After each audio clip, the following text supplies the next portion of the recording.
Welcome to episode 249 of the Emergent Gamer Podcast. I'm Felix Hergood, and I'm here with Neo Yoshi. And we have some special guests for you today, whenever you're listening. We have two folks from Gatekeeper Media. I'm here with Scully. I pronounced that right? What's going on, everybody? Hey. Yeah. And Germ. What's up, Germ? Yo. What's up? How you doing? I appreciate you guys coming back to the show. We were just pre-showing before the show. We were rapping back and forth, and what Neo determined is that Gatekeeper Media, not actually in the form of Gatekeeper Media in the past, Gatekeeper Media have been with us on some of our earlier episodes. I mean, we're talking a few years ago. I don't remember when the last episode you guys were on. I think was the Arcade Lancaster episode. And I don't know how many episodes ago that was. I know one of our early ones was definitely like episode 70, maybe 60, 70. Something under 100. The other one was in the hunt. And then the other one was like mid hundreds. Yeah. But we appreciate you guys coming on. Thanks for coming around again. We want to get to know you. We want the audience to get to know you guys again. Because I want to get to know you. Neo wants to get to know you. You were on the show before I was a host on the show. Yeah, Neo. Do you even remember the number you came in on? Oh God, no, definitely not. I don't remember. Yeah. I do remember you telling me about a show you did in Lancaster at like a barcade style bar, right? Yeah, exactly. Mm-hmm. Yeah, and that was with Scully here. I think it was me and Scully, but that had to been back in like 2016, I would say. Yeah, and Jerem, I don't think you were there for it. I think I was there. You were there? I wasn't on the actual show, but I was there. I was cheerleading on the sidelines. I found a picture with both of us the other day. Actually, I think it's even on your. It probably is. Well, we were doing other things too because you had the art installation going on, so I was there for other reasons as well. Oh, okay. Why didn't we invite you on the show? That was more. Why didn't we invite Germ on the show? I think there was too many seats, man. Oh, that could have been people. It. Maybe I didn't bring enough microphones to have the proprietor of the business Focus One, I think. Yeah. He was definitely on the show. We interviewed another guy who I think was associated with the business. But yeah, that was fun. That was a fun night. It's a shame that our Arcade Lancaster isn't around anymore. But so did it close down? It just kind of went defunct in the form of like an arcade. So those cabinets and everything had kind of I think changed owners. And from what I heard, some of them went into a new location that's in downtown but for the most part, that specific venue does not host that anymore. Bummer. It's a shame. And it was really cool because it's like if you're familiar with like hookah lounges and things like that, you'd be able to go up and hand your license to the bartender, and they would be able to give you a cartridge to play at one of like the table sets. So they had like various like Super Nintendos, N64s, and things like that all clustered together. So the different seating areas. It was very cool. The setup was very memorable. Like I thought it was the coolest, like dope little joint, and the building, I distinctly remember had the smell of like 1978. Like it was the other half of it is like a music venue kind of too. Yeah. Well, at one point it was like a disco.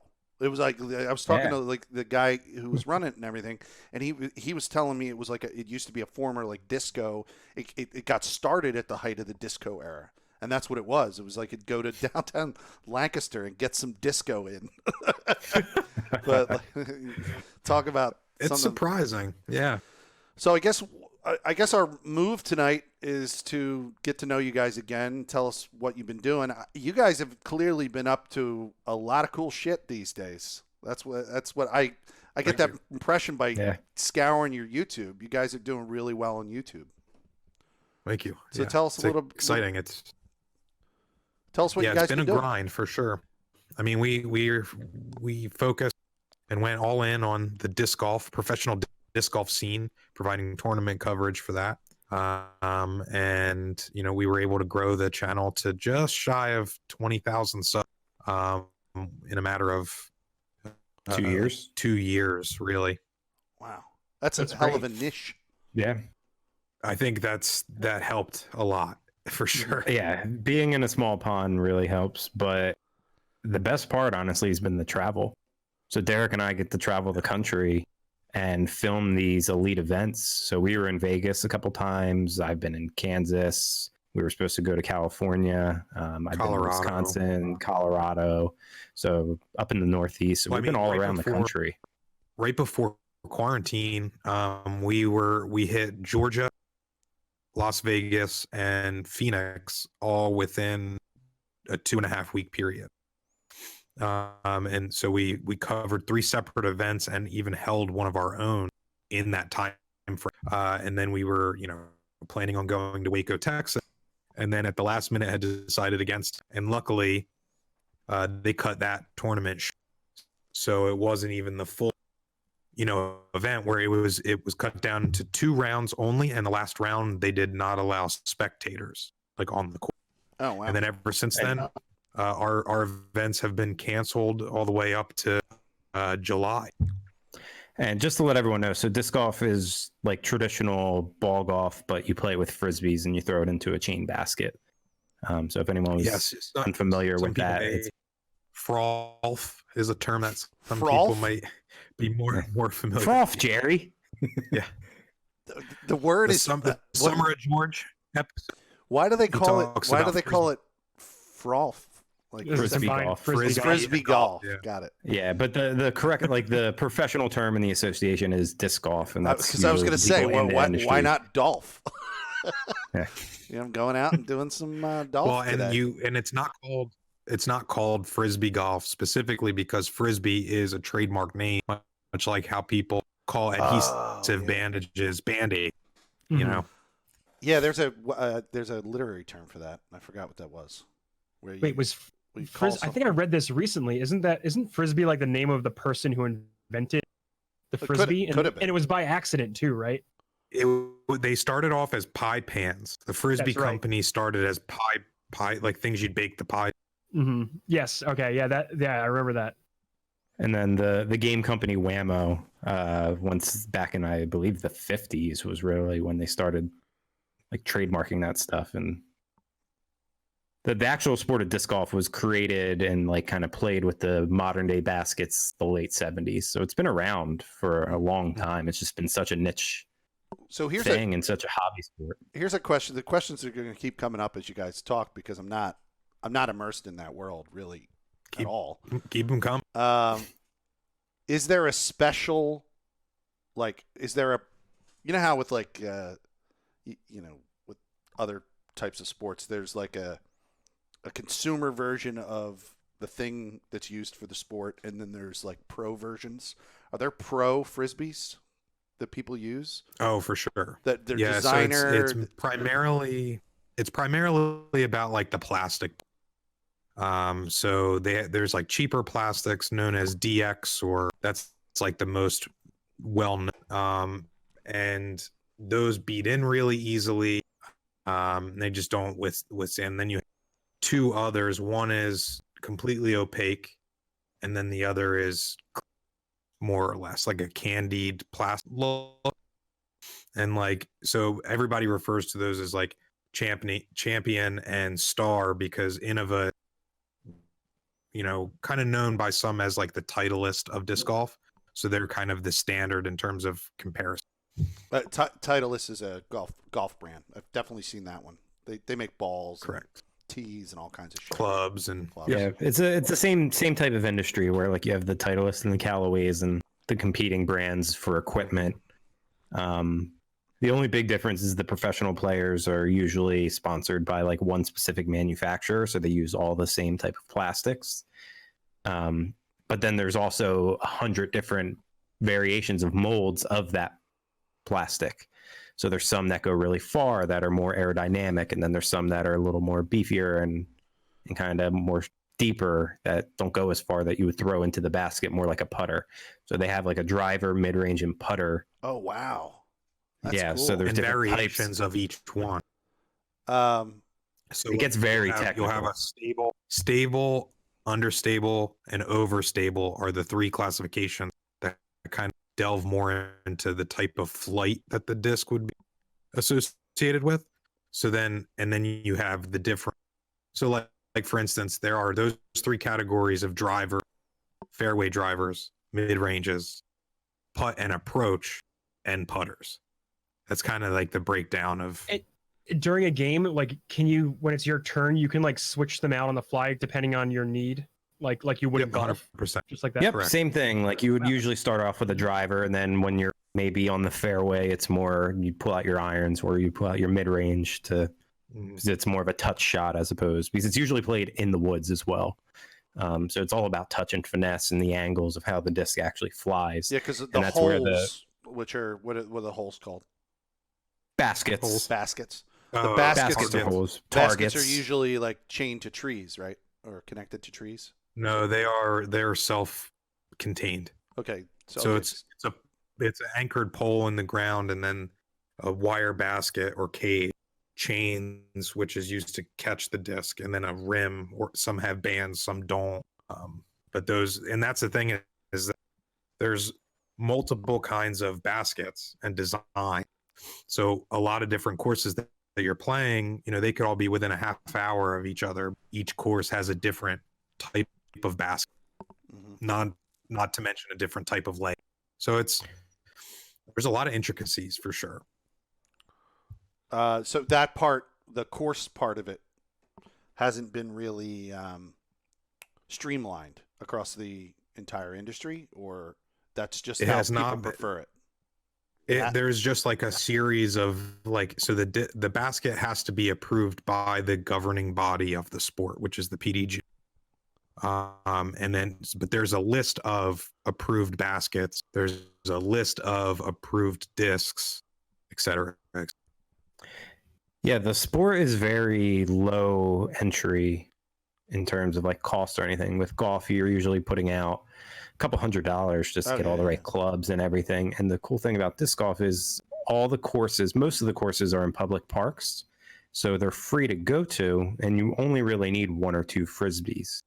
A frisbee can cost you only $5 to $10. So it's really for $10 to $20. That's all you really need to have fun and actually participate and compete in the sport. Yeah, you were saying at one point, Scully, you were saying that there was a guy who used to play some other sport who's now like a pro in disc golf because he got injured in like his other sport. Well, there's a bunch of different players, but like probably the most notable is like Brody Smith. He's most well known for like trick shots and years of ultimate. And then now he's recently made the switch into disc golf. So he's bringing a lot of eyes into it. And you see that the transition from ultimate to disc golf sometimes is a little more fluid. What is ultimate? Ultimate is like the frisbee where it plays kind of like flag football, so to speak. Okay. Ultimate frisbee, where you usually see the guys, where they throw the disc and you see those crazy diving catches and stuff like that. I've heard the term, but I didn't know specifically what it was. I thought you were telling me at one point that there was a guy who had done a different type of sport, like was it skateboarding? And he got injured in skateboarding and then moved to disc golf? There's also a lot of folks that fit that bill as well. Okay. I'm sorry, maybe I don't know. Yeah, I mean that's the connecting factor I've made is that skateboarding and disc golf both heavily involve the hacky sack. Yeah, so I learned recently there's a professional hacky sack. Like, there's professional hacky sacking as well. Like it's a real sport. I guess like freestyling and stuff like that. Yeah. And that's kind of the thing with disc golf right now is because there wasn't really a lot of big media for it, a lot of people just don't really know about it. So a lot of people, if they hear to think about it, they usually, frisbee golf, or they think of like the hippies and the stoners getting high in the woods and stuff like that. But there really is this entire organization and worldwide tour that goes around that people make a living doing. That even we were introduced to not that long ago. Yeah. Like we're very new into the sport. You guys got into it because you played it, or you got into it because you just saw an opening and a niche and went for it? We started as players. Like I technically played disc golf for the first time back in like 2003. Oh wow, going way back. And then didn't play it except maybe once or twice where I'd take them, and go to the park with my brother. But didn't get serious about it until like 2015, really. And then it took until 2017 for us to really jump in and try making videos, Yeah, we actually started doing like drone work because I was like a certified drone operator. So we were doing like commercial drone work. And one of Derek's buddies out in the Lancaster area actually asked us to come do the flyovers of a new course for a tournament they were doing. So we went out there with the drone, filmed the course to get the cool course, like hole previews.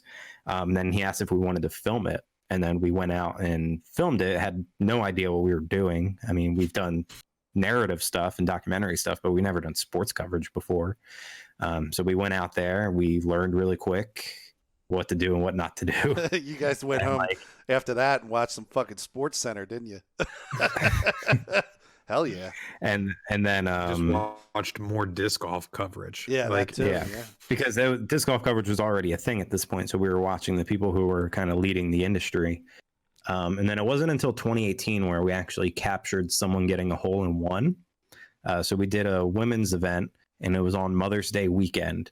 And we captured this lady getting like the most perfect ace ever, like a hole in one. And from that, we posted that and we like went viral.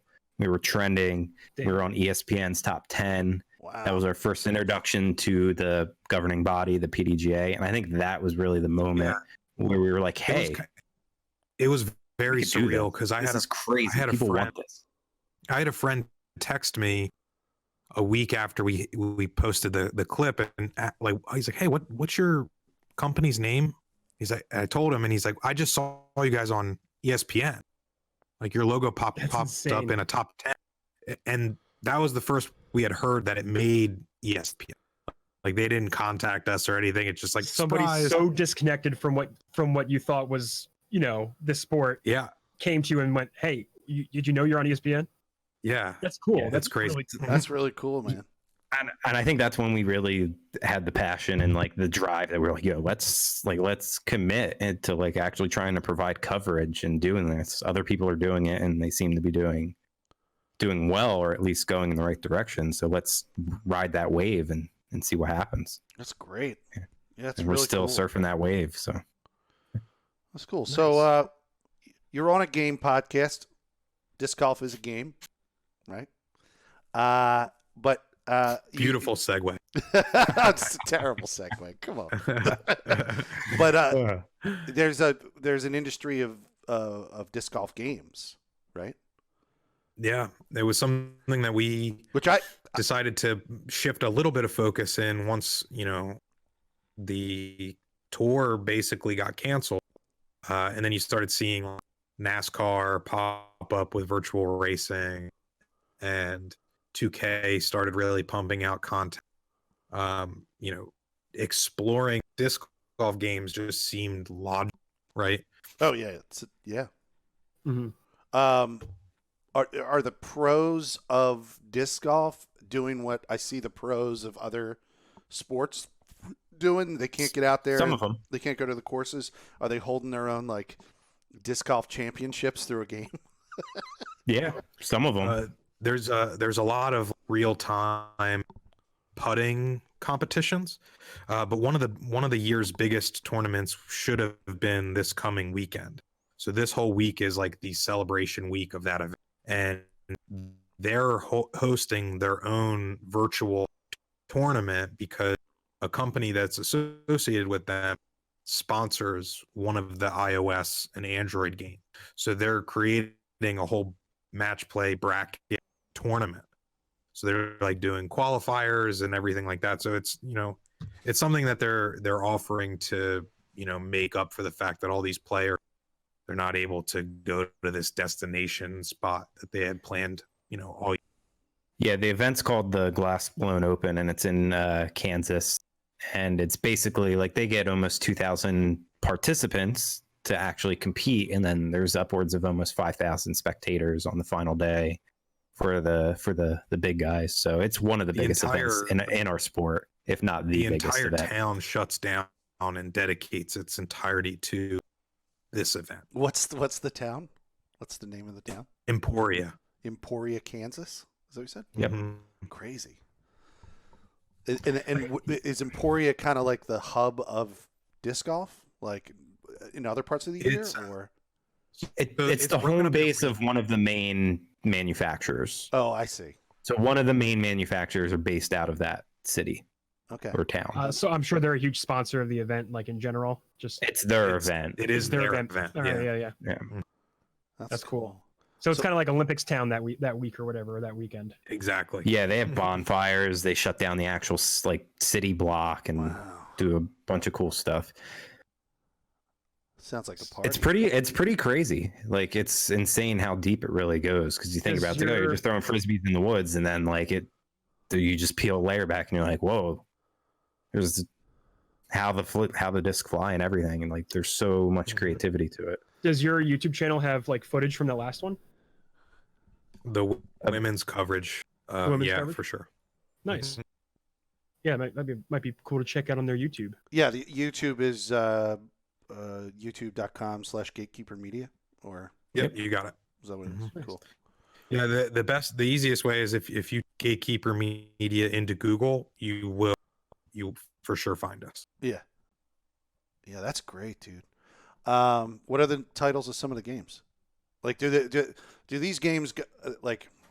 Has a game been sponsored with a star of disc golf on the cover, like you would see like with EA games or any of that shit? No, there's been a lot of parody like memes and stuff about it, but not any What does that official mean?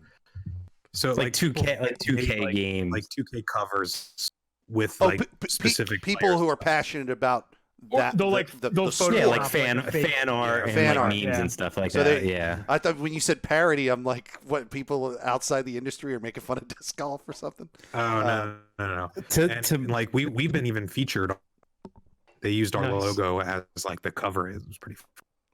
Oh, that's cool. Fucking great. But yeah, there's most of them are, I would say, just like small time developers. Nothing's crazy. One of them has the backing of one of the manufacturers, so I would say they have a little bit more money, and that's the most popular one. That one's called Disc Golf Valley, and that's the one that they're holding the tournament in. Okay, that's cool. The one that everybody has leanings at the moment. You said that's iOS, Android? Both. And Android, yep. Both. Yeah, both. Almost all of these are both, I think. So there are some in Steam as well. So there are some PC games that are completely different than the iOS or Android side of things. I gotta tell you, I've played a disc golf game before, and you'll be surprised to hear where you probably know what it is, but it was on the. Is it Wii? No, it was on the PlayStation 3, and it was the Move, right? It was the PS Move, yeah. A game called Sports Champions had disc golf as one of the mini games in it, and it was. So I haven't played that, but I hear it's good, very good. Yeah. If you can get your hands on the Move, a PS3 in that game, you should. So the Wii had something too. It's Wii Sports Resorts. Yeah. Or Resorts. That's what it was. Okay. Yeah. But then like the PC, the stuff that's on Steam is only available on PC currently. But the one that I'm really excited about it's called Perfect Round Disc Golf, and it uses fantasy type characters. So you have people wearing like pelts and like carrying like weaponry and stuff. It's like an RPG, like right? More fun. Yeah, it's a disc golf. It RPG? looks really cool. That's fantastic. Yeah, kind of. Repeat the name again. What is it? And then that one is Perfect Round Disc Round. Yeah, and I think that is in beta currently. And cool. then I think Ultimate Disc Golf, which is another one on Steam, that was early access until recently. I think they're moving to beta soon. Is there a drive to move any of these to console? Just curious. I play consoles.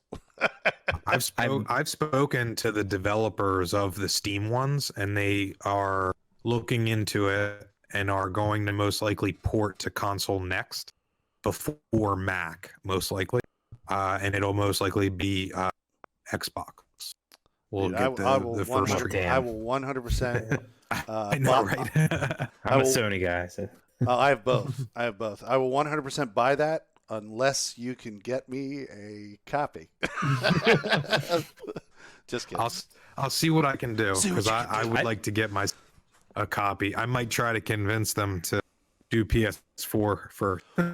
Only people who have caught my stream on pretty much a daily or regular basis know that recently I've kind of gotten back into team sport type games or like Yeah, I games. saw you. Yeah, you've been started playing making the show a lot. Yeah, so I've done a couple of streams where I've done the show, but off stream I've been nuts about the show, like nuts about it. Like I'm doing a full 162 game season for the Phillies. Oh my god. Nice. Oh my god. Oh, it's nuts, dude. It's crazy. Well, but- someone's got to. Right. someone's The got Phillies to. aren't playing right now, so I figured I'd give them a winning record. And boy, Yeah. is it a winning record. I'm 73-23. Like it's crazy All right right. now. So I've been Let me- holding my own, coming around the corner. But Let me ask you something. ahead. Do they have any VR experiences for disc golf? I don't believe That so. I know of. So that seems like because I recently got a virtual head, I got a VR headset, seems and totally like a no-brainer. Like that's, totally because it's all motion control, right? Like so that's Mhm. perfect. Yeah. And you could be immersed. What did you on the get? field. Maybe the Oculus store might have like a rudimentary version of something, but I haven't heard of anything specific. I haven't looked. I would have to look after this. And I think one of the small time developers would need some type of money or backing or sponsor to make a push to try to create something like that. I think, cool. but it's a great idea. I think if the technology's there, it's just someone has to do it. Yeah, I absolutely. think. That's cool. Yeah, I would definitely pick up a disc golf game and try and fuck with it. I totally would, because did you guys hear this? Check this out. A couple of months back, I fucking randomly bought Don Bradman's Cricket. And live Oh on my dude, God. not even kidding, live on my fucking stream, I tried to learn cricket. Ah, And I have jeez. my stream is Well, watched. It's a Jerm, morning. we did that once with the PlayStation, the Netflix for PlayStation games. I can't remember what that was. Where it was like the monthly subscription, and they gave you the like a list of PlayStation titles you Now? could just. I'll play. Yeah, So- I pay for that. yeah. Yeah. Yeah. That was we played cricket for. I think that cricket hours. game's in there. That might even be the same game, honestly. If it's Don Bradman's 17, It is. Don Bradman's It's the 17. it's the fancy. It's green. Yeah, That's yeah, all I know is it's yeah, a green yeah. cover. Yeah. Yeah, dude. That's so funny. I fucking I'm familiar with I that bought game. that fucking game. I bought that fucking game, and I was just, dude. I only did one stream on it, and I want to get back to it. The problem is I got addicted to this baseball game. But man, I fucked up cricket. I was having a great time doing it, and my stream starts at like 8 in the morning. You know, our time. 5 hours ahead. Oh yeah. 5 hours ahead, you have all the people that watch my stream in the UK. And they Right. were fucking in the chat, like rooting me on and like giving me pointers on that's how to play fucking cricket better. It was so That's fucking cool. bananas, dude. Yeah, it was a lot of Have fun. you ever played any of the rugby games? No, that was before I started thinking about baseball. That was the thing I was thinking of immediately after I finished the cricket stream, because I was like, you know what, I should probably get a rugby game fucking next, because I don't know how to play that either. It's they're a lot. Yeah, but I'd be down to try out a disc golf game, definitely live on stream. Because Yeah, Disc Golf Valley is free. There's also another one, Disc Golf Unchained. I just Ooh, I just sounds figured dangerous. out here in my studio. I just figured out how to connect because I did a Apple Arcade stream, so I figured out how to connect my phone Oh. up. Oh, cool. I'm assuming this is a game I can get on the phone. It's not just an iPad Mhm. game. Yeah. Yeah, both of them. Like there's times where Derek and I have done basically screen grabs on our phones, and Derek created a full coverage like we would for like actual live disc golf, and he kind of made it within the game, so it was kind of a cool little Yeah, quirky coverage I piece. simulated an entire round of myself play, and like edited replays in, and I did the Put commentary. over top of it. That's Yeah, great. Yeah, yeah. I even put like commercials in it.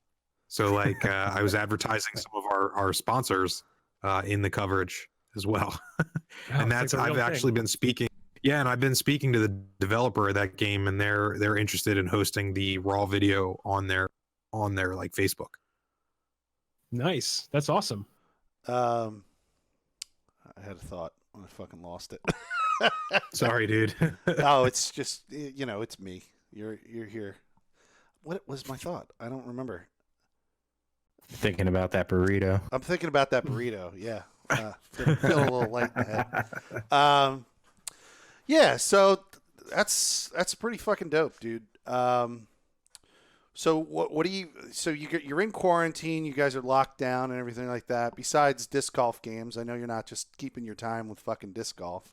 There's got to be other shit you guys are playing. And anyone want to start? I mean, for the majority of my brain capacity is still disc golf because it's now trying to get creative and create content when there's a time where we're not shooting any new content. Right. Yeah. So you've been putting content out on YouTube, right? So not really. A friend of ours. Well, I've been developing. This is a mini disc, and I have a mini basket. So I'm coming up with my own course in and outside and around my house. Oh wow! Oh, that's pretty clever. I plan on covering myself playing this. So that's like the tech decks of disc golf. Kind of. Yeah, basically. What? Yeah, tech deck. The tech deck. The finger skateboard. Fingerboard. Oh yeah. Tech deck.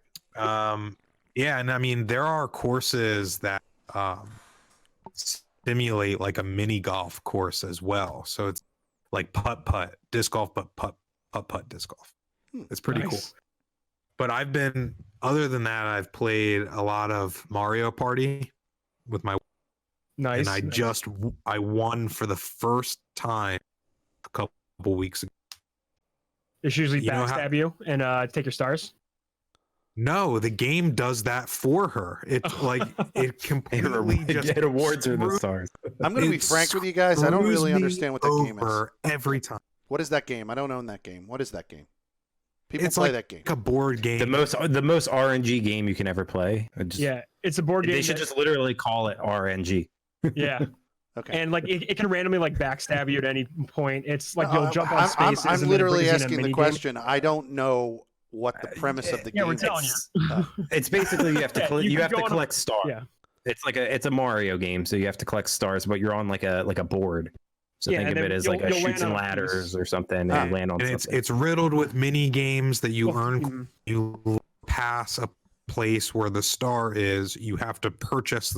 At the end of the game, the person with the most stars. If there's a tie of the same amount of stars, then they defer to the amount of coins you have left. It is the most bullshit game ever, man. It's relationship ending. Yeah, it's one of those. Yeah, my girlfriend won't play with me because I beat her every time. So we can only play co-op and play against the computer. Yeah, and my wife doesn't like playing with me because I rage quit all the time. So sounds similar to a game I love called Overcooked or Overcooked 2. Yeah, huge fan. Those fucking games. I recently played it and got over. I found myself a good partner in Overcooked, and it became. Did you play a lot that with more enjoyable. Astrubs? I did. We played that on our 24-hour stream. Yeah. Jesus, must have been. Fucking... And we killed it, man. We were doing awesome. Was I sleeping when you were playing that? Maybe. I don't remember half the things from that. Well, that's not true. I don't remember you guys playing Overcooked at all. I wish I was there for that. Oh yeah, we totally did. That might have been when I was snoozing though. But yeah, when I'm not thinking disc golf, I usually jump into Appalachia. So I gave that another chance. I'm a huge Bethesda fan, so I've been playing a lot of Wastelanders. What are you playing that on? PS4 So am I. Oh my god! You're playing on PS4. I need help, man. You need to carry me. I got it on Xbox, dude. I got it on Xbox and PS4. Not only that, he's got Fallout first. I got Fallout first, so you can come play in my fucking private world. Even if I don't have it? Yeah. Oh shit! All right. Yeah, we should probably play on a regular basis. Please, I need help carry me because I just jumped back in and I'm only like level 35. Wait, sorry. What did you say? Are you playing this as well? I have it installed currently on my PC. I've played about 4 hours of it. I've not played it since last week. I'm sorry, Felix. Are you familiar, Derek, with the biggest flop in history? I swear to God. Bethesda put out a really half-assed game in 2018. Yeah. It was a copy and pasted game of an old game, basically, and they created an online Fallout game. You're familiar with the Fallout franchise?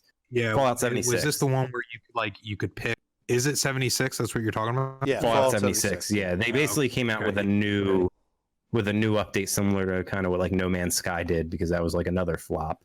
Right. And it's getting really good feedback right now. So I've been putting some time in it and checking it out. It feels more like a Fallout game. I think it was Black Friday, Germ.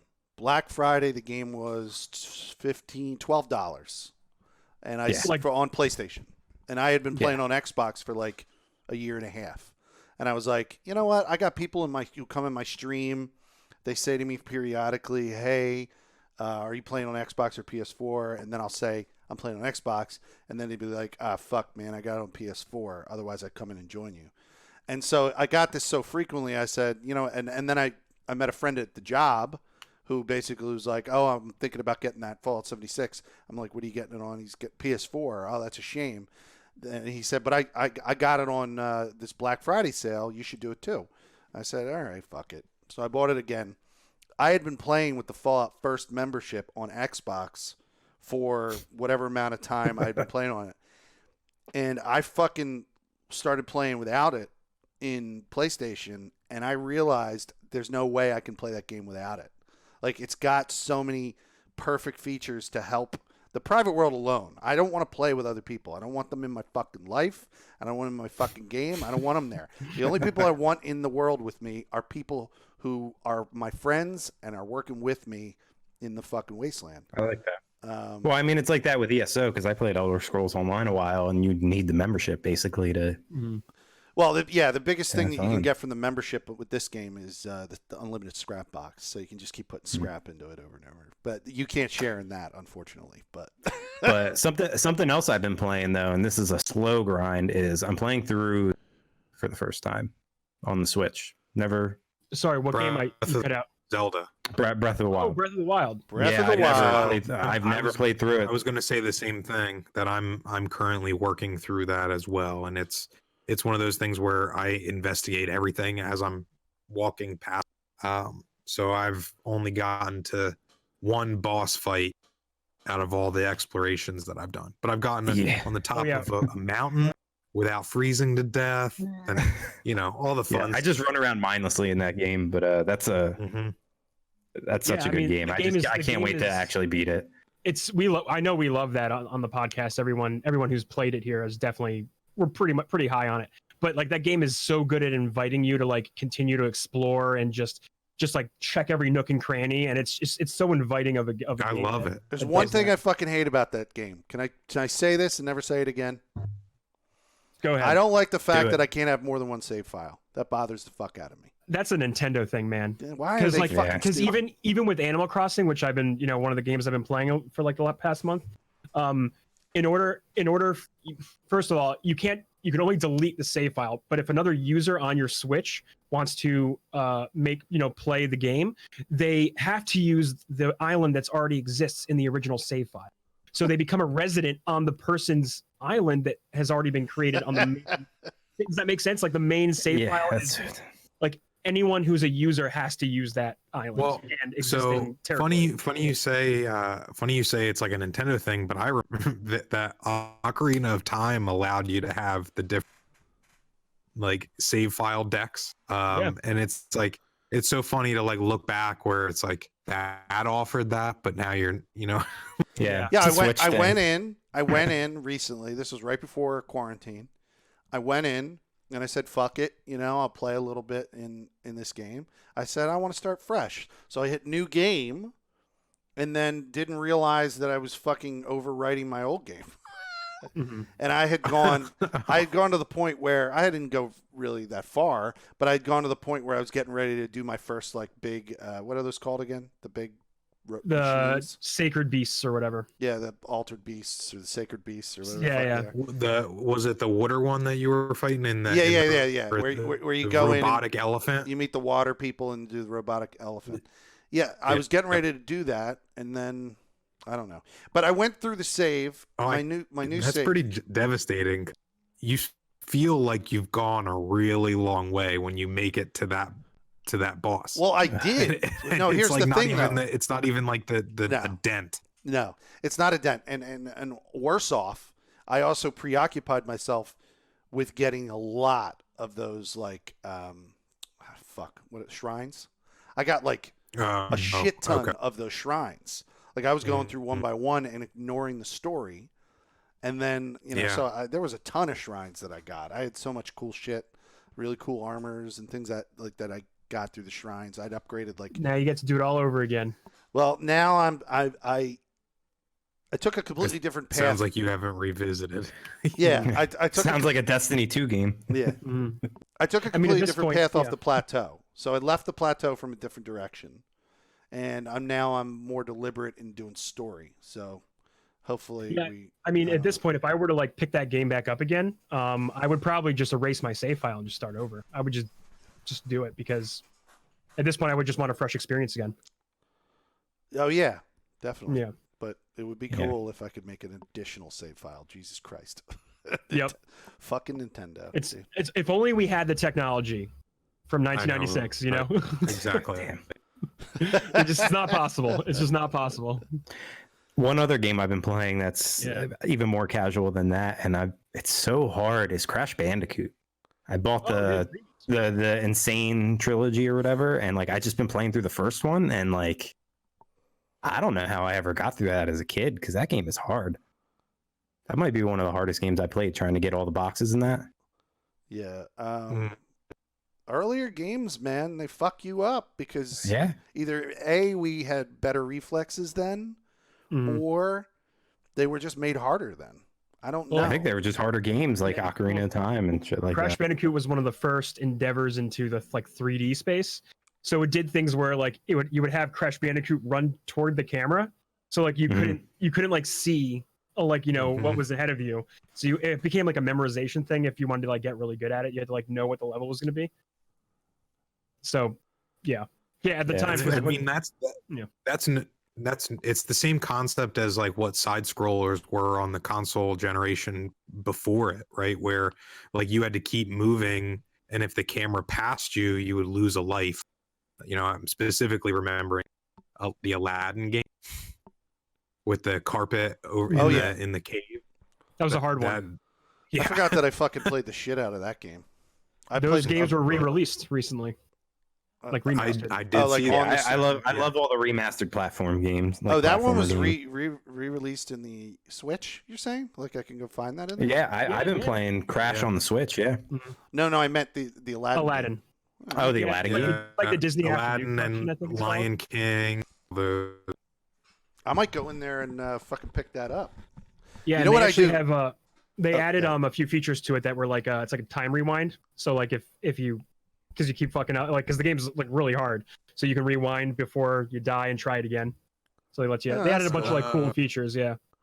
Because I remember you used to get like when you made it to a certain point in the game, it would display a code that you could put in at the beginning to jump to that level. Right. That because it was prior to save. Before save files, yeah. We used to have I had a notebook full of codes. Yeah. No, yeah. I'm very familiar with what you're talking about. I'd write them in the game. Neo, you're talking about the system-based ability to save that they've added to a lot of those games. Or are they based in the games themselves?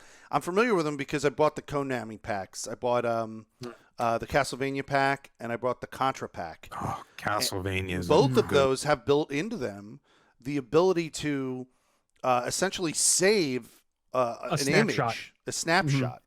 And what's really crazy is I got really far, the furthest I've ever gotten in Castlevania original, right? But the problem is my snapshot, my current snapshot, is saved virtually with no fucking like resources right before the boss, I guess after Frankenstein, which is like, I think it's like a witch or a... And sounds like playing Resident Evil for the first. That's what I'm saying. I'm literally. It sounds like you're about to reset it. I think it's I think it's one of these things with Nintendo where I think I can only do one image or one snapshot, Mhm. and my Son of snapshot a bitch. my snapshot is fucking like in the worst possible spot with no resources. So I don't think I'm going to be completing Castlevania anytime soon, boys. Oh no. But yeah, that shit's really cool. You know what that shows up in? That feature, that save capability, shows up really.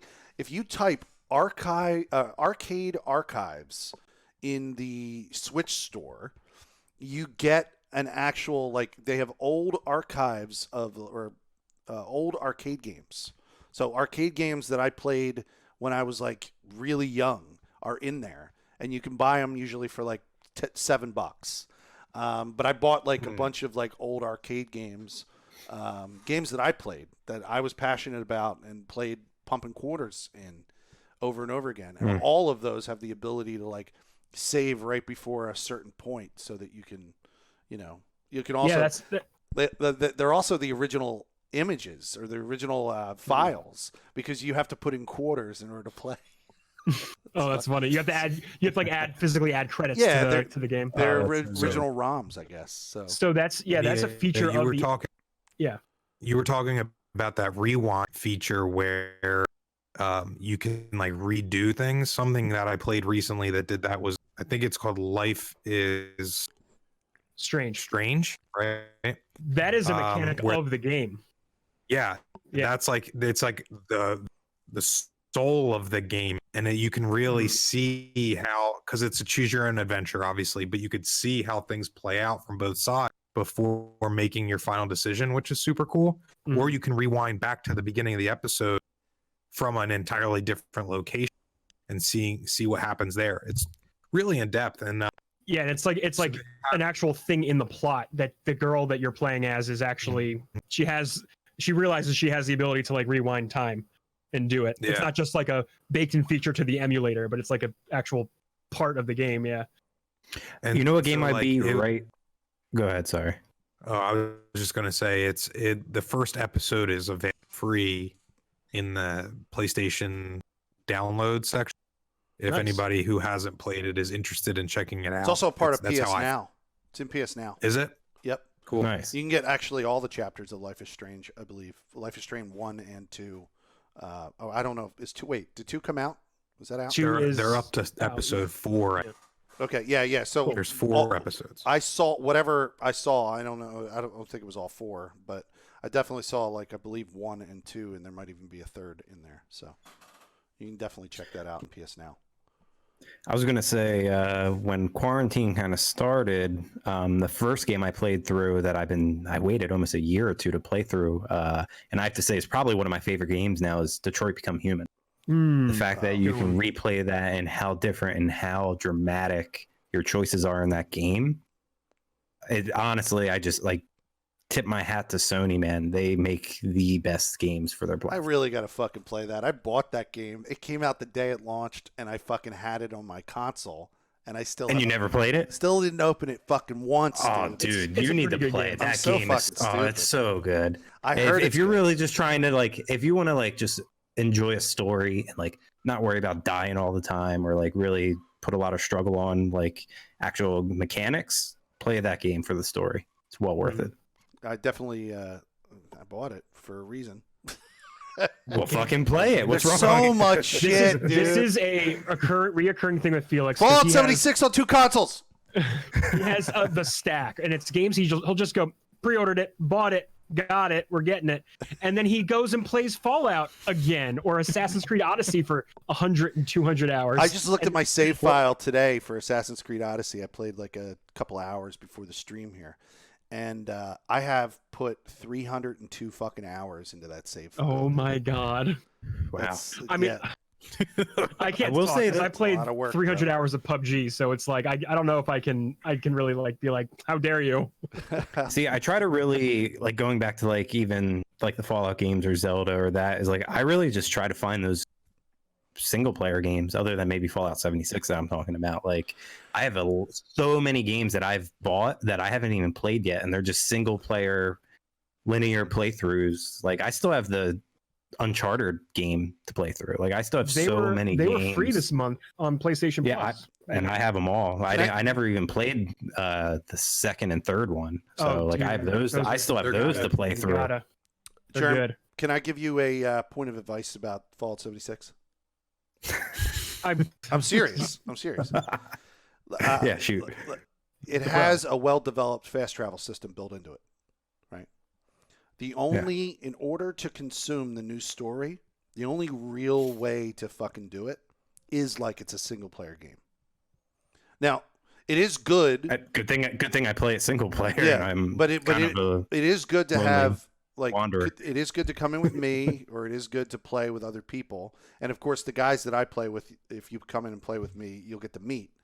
But like you know, when you play with other people, you gain the XP bonuses because there's certain cards that you can put on your character that give you XP bonuses for playing with other people. So it is good because you'll level up faster when you're doing that story content to play with other people. But I am now consuming this game. I said this on the last show, and I'll repeat it for anyone with this who's curious about Wastelanders. I am playing Fallout Wastelanders on 2 new characters that I made on each system, and I'm playing it without fast travel. I'm not fast traveling around the map. There's so much shit that they put between locations, like random events and shit that you're gonna miss if you fast travel all the time. So it's really a mistake to take this content in with the fast travel crap all the time. Well, I'm poor in the game, so I try to conserve my caps, so I don't really fast travel too much. Right. So. If you're not playing with something, well, when you play with other people, you can fast travel to your friends for free. Yeah. So people end up getting into this habit of, go to that spot for me. Okay, I'll fast travel to you. Sounds like Red Dead, which that was the one thing I hated about Red Dead is that you couldn't fast travel. And if you like, I downloaded that game recently, and I like jumped in it, and I was like, the old one? The 2. And I was like, I'm gonna go ride my horse around, and then I was like, shit, it's gonna take me 20 minutes to ride across the map to do what I wanted to do last time I traveling played the game. Is pretty tedious. Yeah, and I was just in like, that game, you don't fucking unlock the fast travel until like way later in the game. Like, yeah, it's ridiculous. You got to go through at least a solid 8 to 15 hours of the game before you even get to the fast travel shit. I like experiencing games without fast travel, but I do think they need it as a security blanket. Yeah. Well, it's definitely there in Fallout 76, but, you know. But we were talking about Assassin's Creed earlier, and that's a part of one of our news stories tonight. Not to segue awkwardly again. I'm a champion at it. I think that was much more mellow than the. Oh, that wasn't a hard turn. I didn't do a hard right. I did like a soft bend. It was a veer at. I verged. Yeah. So what's the big news story, Neo? So today, Boss Logic, an artist, and he's actually a really famous artist. He's famous for doing a lot of Marvel art, like fan art, but he's very, very pro at Photoshop. So he'll fan cast his own actors into roles for games or movies, and he will do perfect rendition of Photoshops of like these characters in their roles. Like, for example, when Marshala Ali was cast as Blade, the first thing he did was he went on his Instagram and he's like, bam, this is Marshala as Blade. So like he's definitely worth following on Twitter and Instagram because he is a fantastic artist. So today Ubisoft had him for I think the live stream was like, here, I'm gonna it just randomly shows up on the fucking channel. And he's working in Photoshop. It says Boss Logic, and he's working in fucking Photoshop. And it's we're all like, it's a stream of him. It was a stream. It's an art stream, yeah.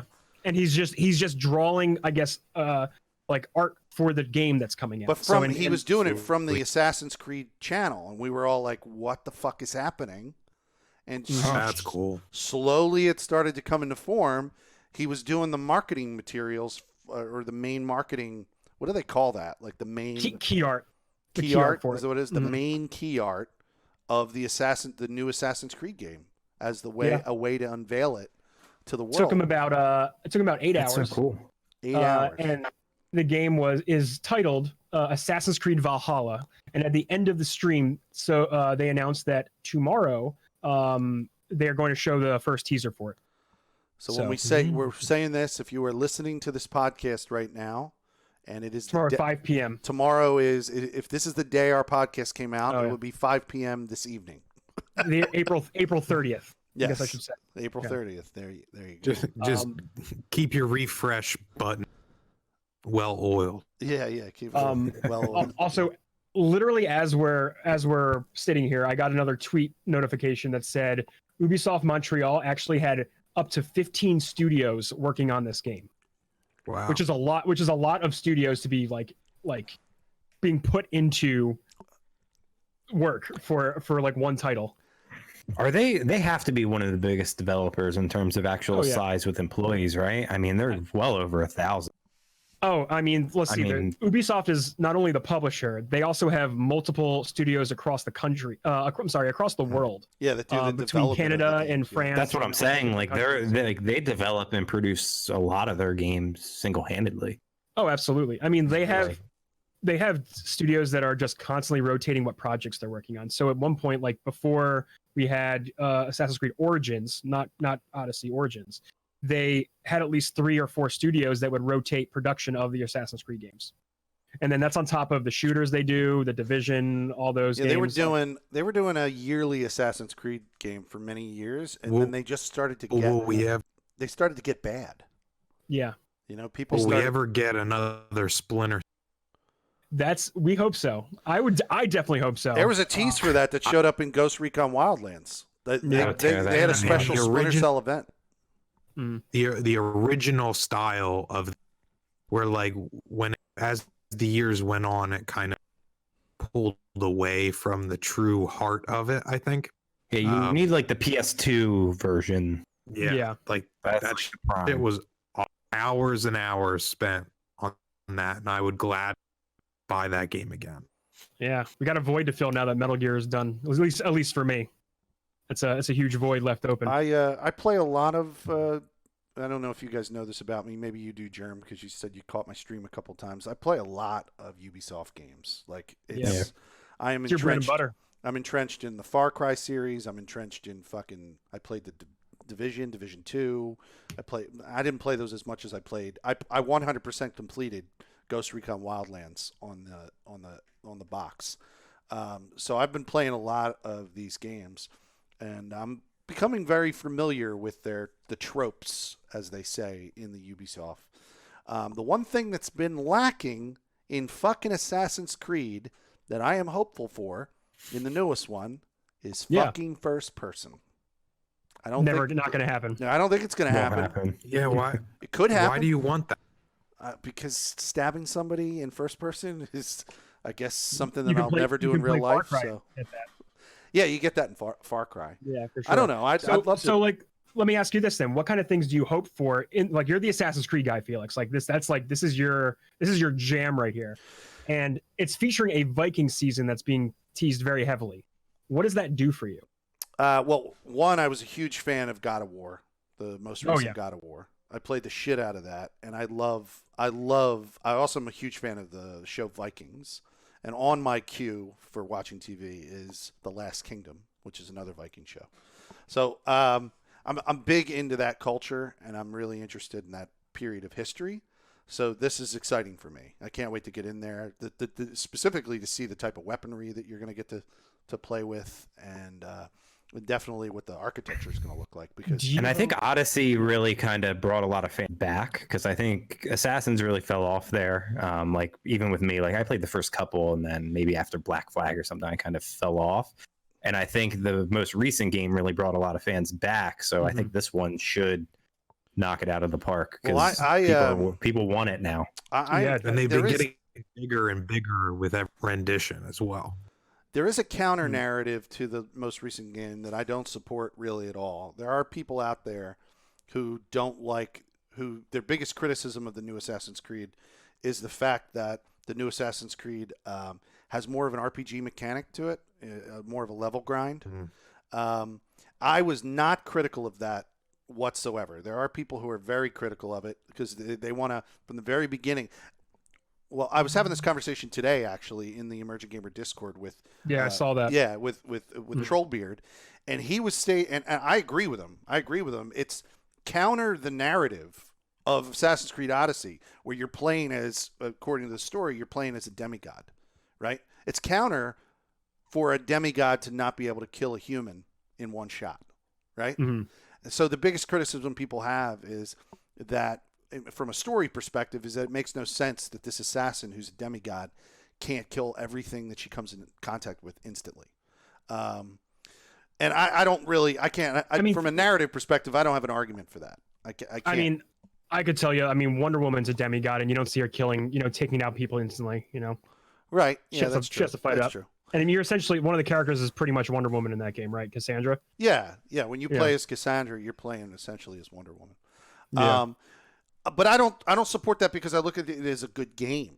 It levels not unlike any RPG that I've played before, in recent memory, Do you hope that they continue their RPG I want that. like structure? Yeah, in the next I game? don't want it to go back to every kill I make is instant and I'm just a god from the beginning of the game. I think at this point, I think there's no going back to that at this point, because right. it's kind of a tired style. I don't want to say tired completely, but it's like putting an RPG system in a game actually adds, like grind to work for. It adds progression and that. And Ubisoft over years has noticed this, which is why Ghost Recon Blackout or whatever, they added that sort of progression loot system in that to hopefully have, that's the kind of thing that they let a player work toward and drive toward. It's not Blackout. But why can't I bought the game and I don't even remember the fucking name of that game. Too. Yeah, I have played it though.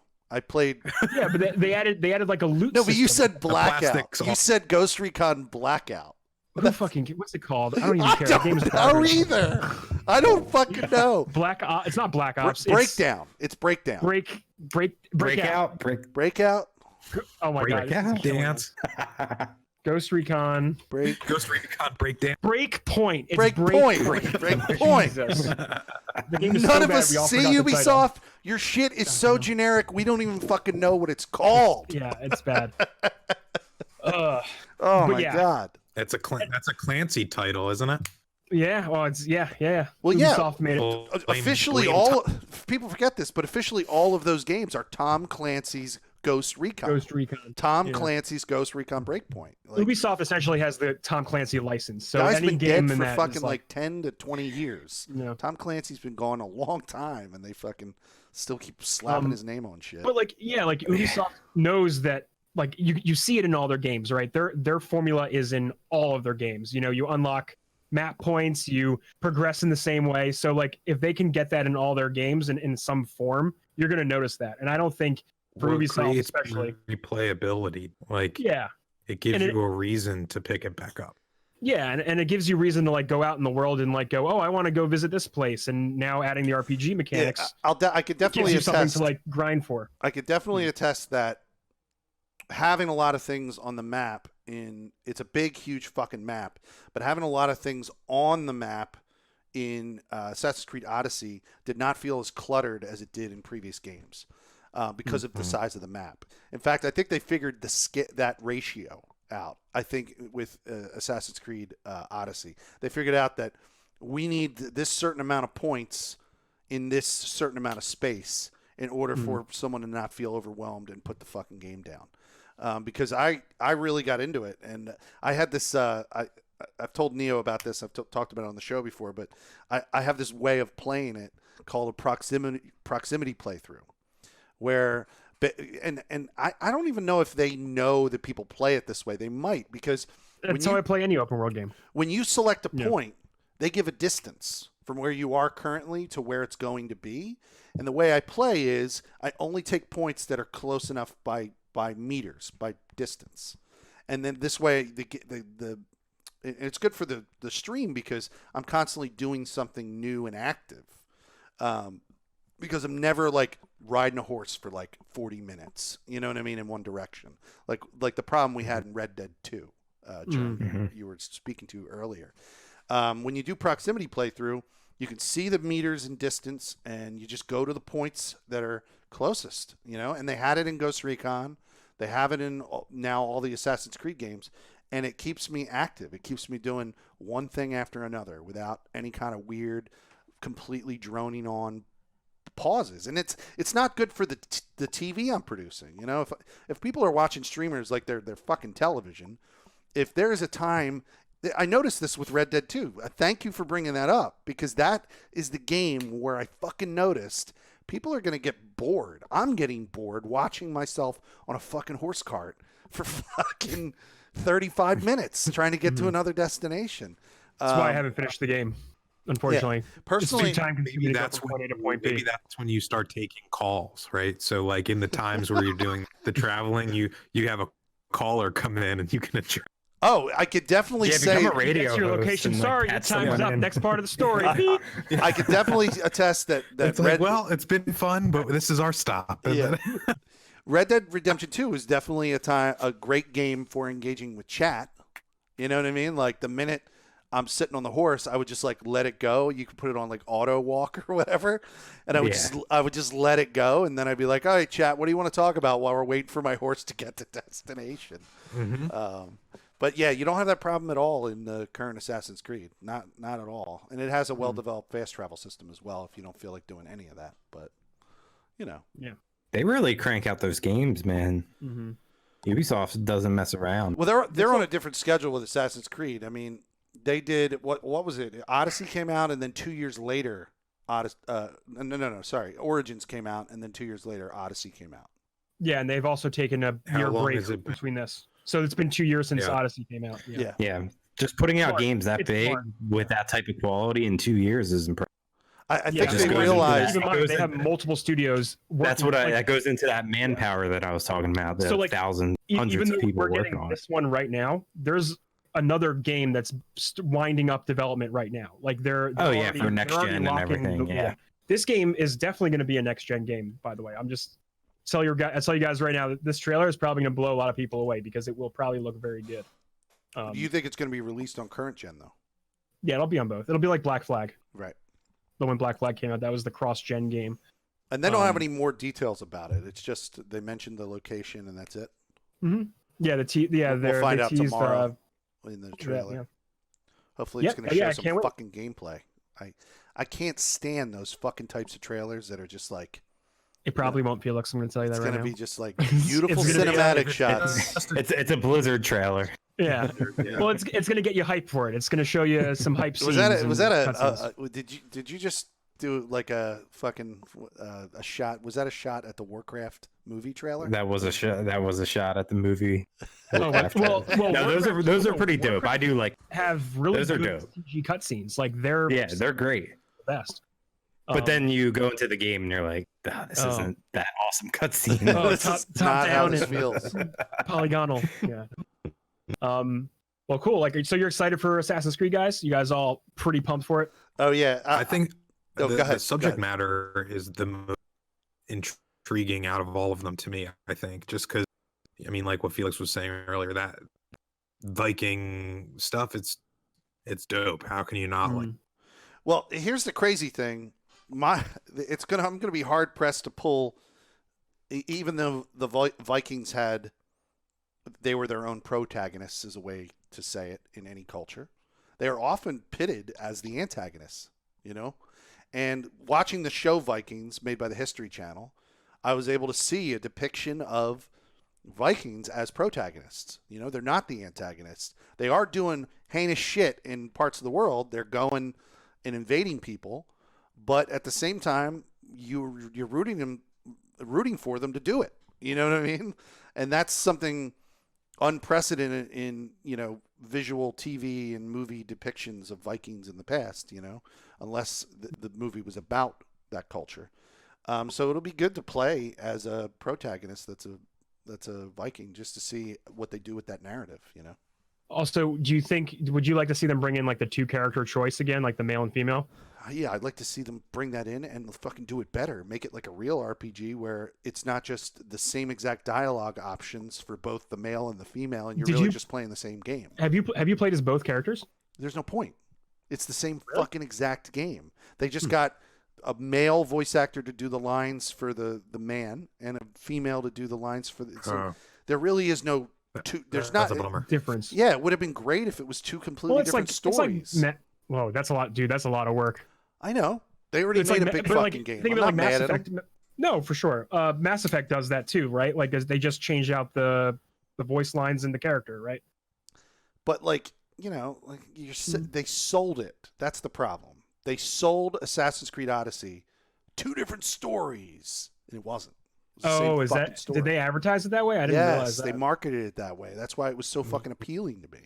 That sounds like Ubisoft. And then there was no when I realized, I went and I went straight to YouTube after I started playing a couple of the story quests, and I said, what does it look like? I wanted to see Alexi's version, versus Cassandra, and I watched the Alexi clip, and it was the same fucking dialogue, just the man speaking, and it doesn't make any sense. That even the characters don't even react differently to the woman. Like to show cultural differences between a man and a woman during that time period. It would have been nice to see how a woman is treated versus a man, because clearly there's going to be a fucking difference. But right. She's a demigod, just like he is, so it really doesn't fucking matter. How do you treat demigods? Pretty much the same fucking way. Whenever you meet them, whether it looks like a man or a woman, you're going to treat a demigod the same way. Well, good news is we'll find out soon enough. It'll probably be out this holiday. But speaking of games coming out very soon now, because we now know when it's coming out. Can't wait. This week, PlayStation announced, or Sony announced, the release date for Last of Us Part 2 and Ghost of Tsushima.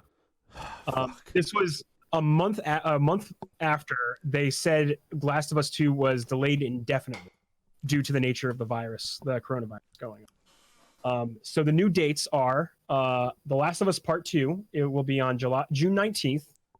So there's that. What game was coming out the 24th? 21st, I thought, was Ghost of Tsushima of July. Okay. July 17th is Ghost of Tsushima. Oh, July 17th. Got it. Now, this isn't the only news this week that has to do with PlayStation. Right before this happened, they announced the date. A supposed leak from a Naughty Dog developer, like one of the employees in Naughty Dog, seemed to have leaked massive videos on YouTube that are actual scenes from the game, spoiling large chunks of the plot. So, wow. I'm not gonna spoil it here. I haven't looked at the spoilers. I'm not going to. I won't even fucking do it. No way. Yeah. So I definitely recommend anyone who finds this out via this podcast or any news outlet, don't go looking at Last of Us news, because you might accidentally. You might get spoiled in the comments or something. Did either of you guys play? Either of you guys play Last of Us? I did. You did? I didn't. Yeah, I did. I played it twice. I played it on the PS3 originally, beat the remastered about like a year ago.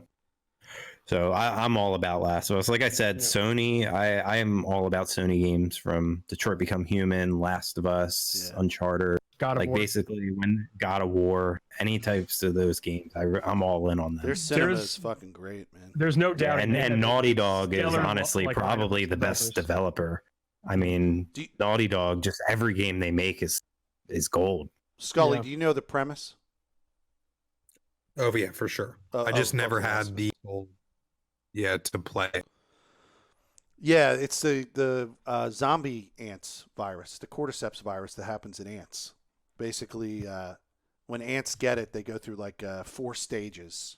Basically, the first stage is like sickness. The second stage is like madness. The third stage is like they're basically a half spore, like a half fungus, half ant creature. And then the fourth stage is they're basically a fungus pretty much a fungus that's just producing spores to other ants, to poison other ants. It's crazy. And the premise of the Last of Us surmises that this translates and gets into humans somehow. I don't know. It really reminds me of The Road, the movie. Oh yeah, the book, hell yeah. The Road. It's literally just like that. It's great. Yeah, it seems a lot like that, dude. But I've played through The Last of Us. I made my dad watch the I don't know, it's like a 3 or 4 hour cutscene fucking movie that they made from all the cutscenes from The Last of Us. I don't think he watched it all, but I was like, you gotta. I sent him the clip, the YouTube video, and I was like, you gotta watch this, and he checked it out. I at least guaranteed that he watched the opening, because the opening of that fucking game fucks you up. Oh yeah. Mm-hmm. So I mean, even the scene in the restaurant. I mean, that's like one of the most intense. Yeah, when you're playing as Ellie, that's one of the most intense gaming experiences I've ever had in a video game. Yeah. When you're trying to fight that boss and you're just like literally like the building's falling apart, it's on fire. David, yeah. Man, that's it's pretty great. Video game gold right there. So I have high expectations for the second one, and I'm gonna get it the day it comes out, and I'm gonna play it. First one was I just found out it's coming out on my masterpiece. birthday, and I already planned to take off for my birthday. So, and I was expecting it was honestly, I thought it was going to be the fall. Yeah, like maybe even like before the holidays. That it was. I'm surprised that they were this close to button it up. Yeah, to push it out. Before this article, before they announced the release date, I thought since they were going to do it indefinitely, they were going to push it back to the release of PS5 and release it on both PS4 and PS5, like day and date simultaneously, like launch it on both consoles. Well, we were all wrong, because I thought they were doing it because they didn't want to look like a fucking shitty company that releases a game about a plague during a fucking plague. yeah. We actually talked I didn't even think about that. You're like, did you think? I was like, I think that they should. Well, didn't the developer of the game Plague, they actually redid it so that you can actually cure the virus Plague instead Inc, of actually trying. You're talking about Plague Inc? Yeah, Plague Inc. Yeah, they actually changed the game so you could actually try to come up with a vaccine and a cure. Dude, I'm not even and kidding. you're on the other side. It's crazy. One of my tweets in the first week of being quarantined, I think the first week that I was sent home from work, she's my girlfriend, Mrs. Felix, is fucking playing the shit out of Plague Inc. So one of my tweets is like, I was like, I'm sitting here worrying if I'm dying from a debilitating virus, if I secretly got a debilitating virus, while my girlfriend is next to me trying to cause a debilitating virus. It's like, what the fuck is happening? So meta, so fucking meta, dude. Crazy. Yeah. But yeah, so because of the leak, Jason Schreier a while ago reported on the working conditions of Naughty Dog, and this worker who leaked all the footage supposedly did all this because he either wasn't getting paid by Naughty Dog or didn't receive like any of his final paychecks before leaving, and he was forced to sign an NDA, and he refused to sign it. So he leaked all this footage of Last of Us 2, plot details and videos of it. Yeah, it's pretty. Yeah, that's why I'm avoiding. I heard that there was a release date, and I was like, "That's all I need." I don't need more trailers either. No. What are we gonna do, Jeremy? I'm very excited. We have a shit ton of Fallout to play too. Yeah, I know. What are we gonna do? Something I'm excited. I don't know if this is true. I know they were kind of talking about Grand Theft Auto 6 and how they might come out in DLCs to kind of minimize that workload, because you're talking about these big companies. They really have a problem with their employees because they really put them down. Rockstar probably being the most notable. Yeah, they were talking about a while ago. Yeah, and the whole culture behind it, and it seems like they might actually start with those types of big games, start putting them out in sections. We might see some. I saw a rumor about that we might see some of that in the future. Yeah, and actually, I did have an article which I didn't put on the lineup today, but it was about Final Fantasy VII Remake. How the director said future parts of that game, because it was only one part of the full game, the full original story. He said he might find that he puts a smaller smaller sequel out in chunks over time, so we can get the games out sooner at the best quality they can without putting too much workload on the team, especially. Exactly. Not to mention, it's going to be a smaller download at a time too, right? So you wait a little less time, and then it's a win-win across the board. Yeah. As long as they don't I have, monetize it to the point where you have to spend $60 three Every times time. just to get the Every game, time. Oh my God. that would be Yeah. very greedy, and I think they would get a lot of backlash for that. Rockstar hasn't done that. They haven't done that yet. No, but No, I'm we're saying talking about I'm Square saying Enix. if they were like Potentially moving that direction because it's it's dangling the carrot. No, So- but I'm saying they're already dangling a carrot with Grand Theft Auto 5, but they're not charging people for the carrot. They basically release all their DLC content for the online GTA Online completely free, and the only thing that people buy in there are their shark cards. The shark cards, yeah. Yeah. Well, I'm just saying in general, even like with the Final Fantasy, is I hope developers or publishers don't go down that route of like, well, let's break the game up into 3 different DLCs that will be the complete game so we can get it out to you Oh, sooner at high quality. Well, but hey, let's put a paywall there and actually make you pay for it. How much was fucking the Final Fantasy part It that you bought? it was 85. It was 85 for the collector's edition. Oh. Well, just the standard retail was $60. Do you guys know if that insures you the rest of the parts? No, definitely 100% no. It 100% They- does not. Oh, so it's known that it's not. You have to Yeah, buy it. they said when they announced the remake that the game will be the first part of Final Fantasy VII's story, and they will be releasing it either episodically or as sequels in some fashion. And they're hoping to get the next one out. I think the article said like 2021 or 2022. So I That's for the- have the that's- remake here at my house, and it is still in the plastic. 100% play the game. It's, 100% play it. it's one of those things where it's like, well, once that goes on, that's all that's happening until it's over. I finished it this past weekend, and it is. Let me tell you, the experience is wild. How many hours? I think it took me about 39 hours. Yeah, That's what that's the all. clock said. That's all. Yeah. Hey, what else are we doing? We're all stuck inside, But I don't blame you. True. yeah. But no, it's honestly like it's a very good experience. Stay tuned to the Emergent Gamer channel. Me and Trip Zero are gonna get on here. We're gonna do a spoiler cast of the game.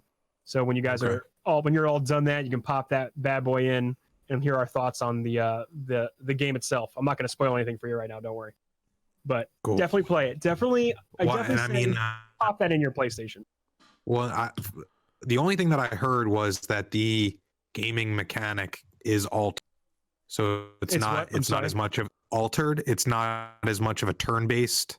Oh yeah, it's more action. It's that's more correct? action oriented. Yeah, but they make it work. They actually combine like a menu system with a heavy action.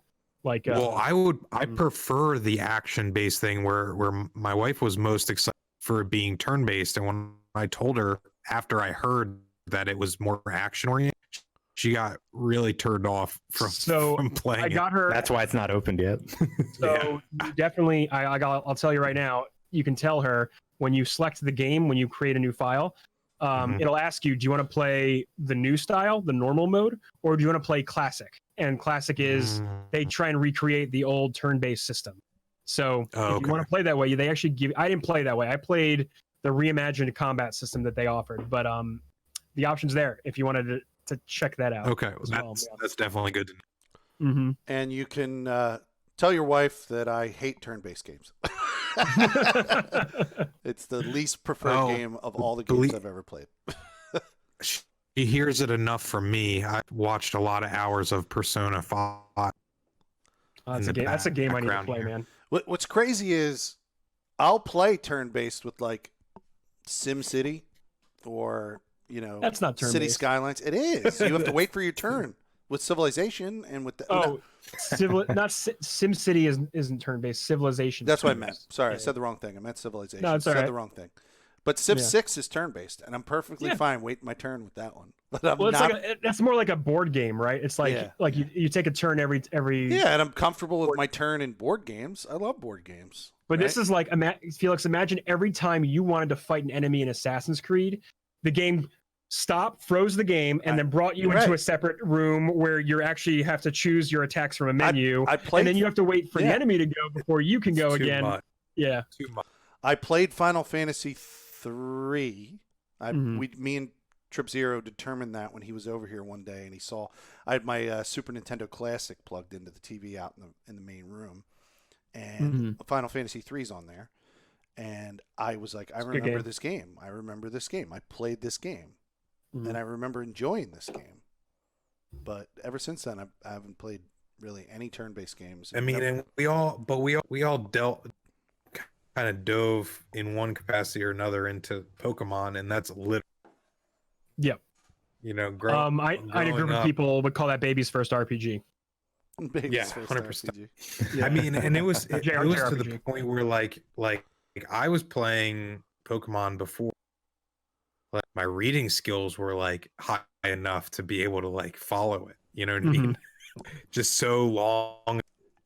And yeah, you're right. It's the Fisher Price RPG. It really is, right? The Fisher Price fucking I mean, turn-based that was one of my RPG. introductions into JRPGs, and then I got into all like the Legends of Mana and Final Fantasies on the Super Nintendo, and like, yeah, it's an easy gateway. I didn't Pokemon was, like, I an didn't easy even gateway. recall Final Fantasy on Nintendo.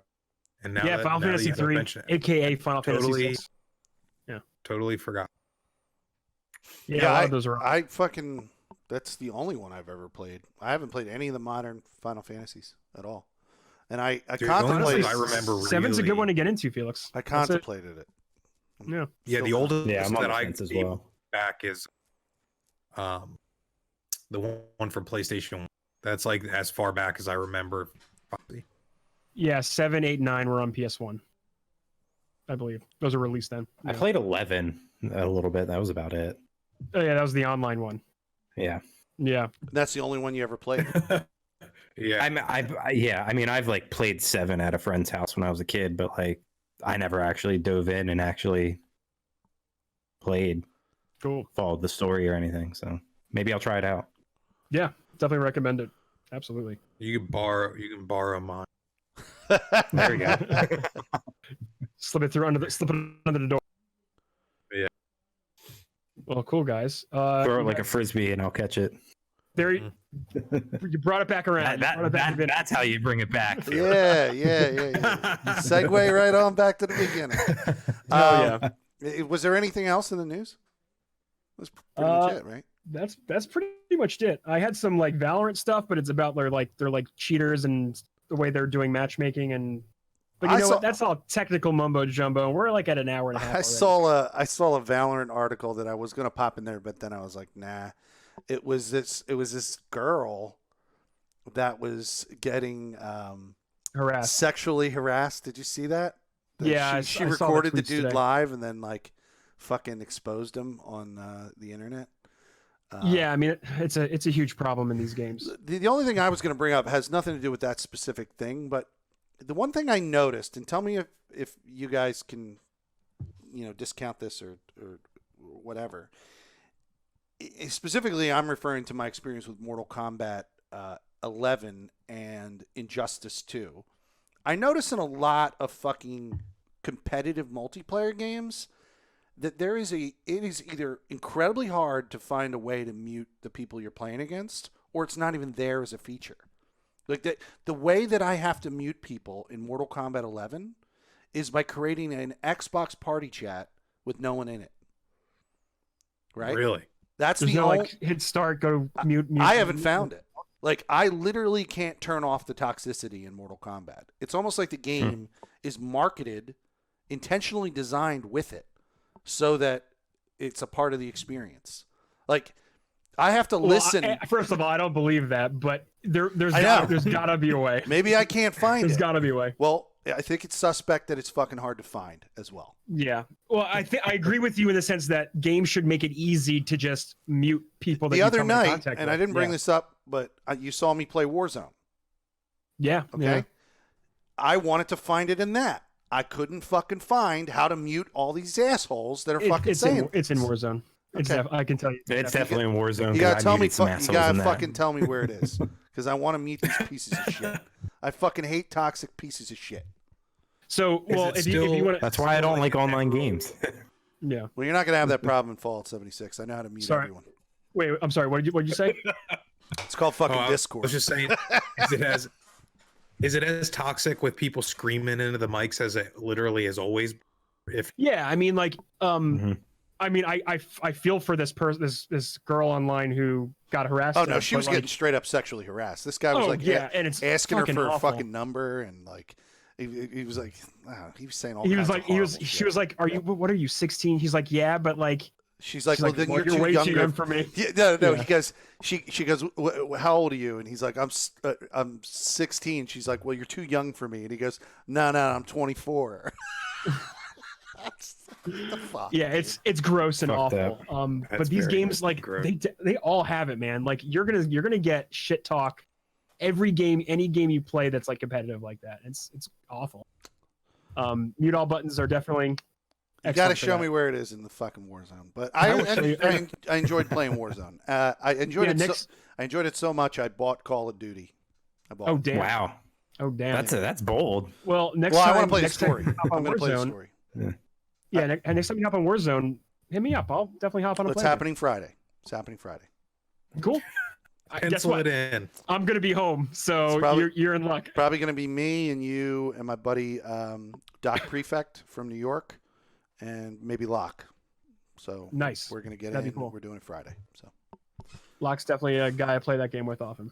Yeah, I mean, him and Doc Prefect both had kids recently, right? Yeah. So they gotta take care of their kids. So they probably won't be on until the mid-afternoon when their kids are asleep. But in the morning, I'm going to start by playing some Fallout 76, and I think I'm playing actually on Friday. I'm playing morning coffee. Yeah. Yeah. But on Friday, Germ, on Friday, I think I'm playing Fallout 76 in the morning. If you're down to clown. Felix. Okay. This is a perfect time to wrap it up. I'm ready. Actually. Yeah. I'm ready. Let's do it. We're talking schedules and things that are coming out. This is a segue, bro. I'm Felix Hergood. Yeah. You can catch me on Twitch and Mixer simultaneously at the same time. Felix Hergood, all together, everywhere. So come check me out. Fallout 76, sometimes MLB The Show. Lots of Sony games, lots of different games. Assassin's Creed. I'm doing an Assassin's Creed stream tomorrow. So Assassin's Creed. Nice. Odyssey, so. Nice. You guys want to check that out. I'm Neo Ayoshi. You can find me at Twitter at Neo_Ayoshi, Twitch and twitch.tv/Neo Ayoshi, no underscore there. This Friday, I have a special event. I am doing a charity drive for Pause Your Game, which is an organization that benefits animal shelters and animals that are of all kinds. We're doing an event called Cats versus Dogs. Me and a team of streamers take the teams of cats and dogs, and we're raising money as a fun game between each other. If I raise enough money, you'll see me like get my hair cut. I'll do shots of hot sauce, like you name it. I have like 30 hot sauces in my fridge. So guess what, guys? You get to pick the hot sauce. It'll be beautiful. And a whole bunch of other fun things. I'll be playing games, then I'll throw it to another streamer on Team Dogs. It'll be a great time. So I hope you guys tune in and catch me there. Thank you very much. Gatekeeper Media guys. Thank you. Yeah. Tell us your socials. Tell us where to follow you, and tell us when we can look forward to anything else you guys have got going on. I know it's a little difficult these days. Yeah. First and foremost, if you wouldn't mind hitting the like and subscribe button on our YouTube channel, check out what we're doing. You may even like.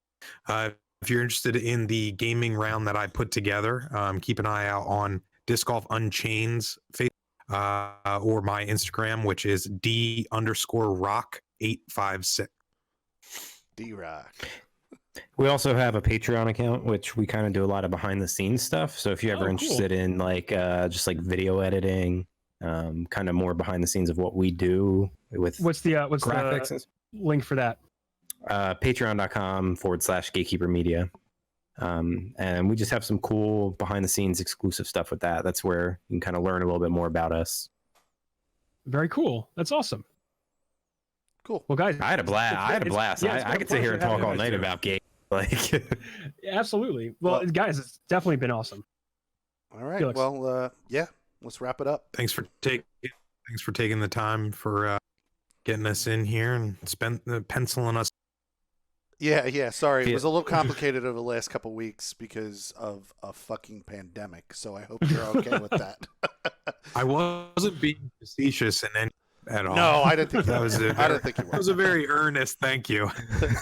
you were like penciling you in, and then it just triggered me in my brain. I'm like, I haven't been very organized. I got to get a little bit more organized with my penciling. All right. great, Well, guys. yeah. Let's go into the post show. Talk to you. See ya.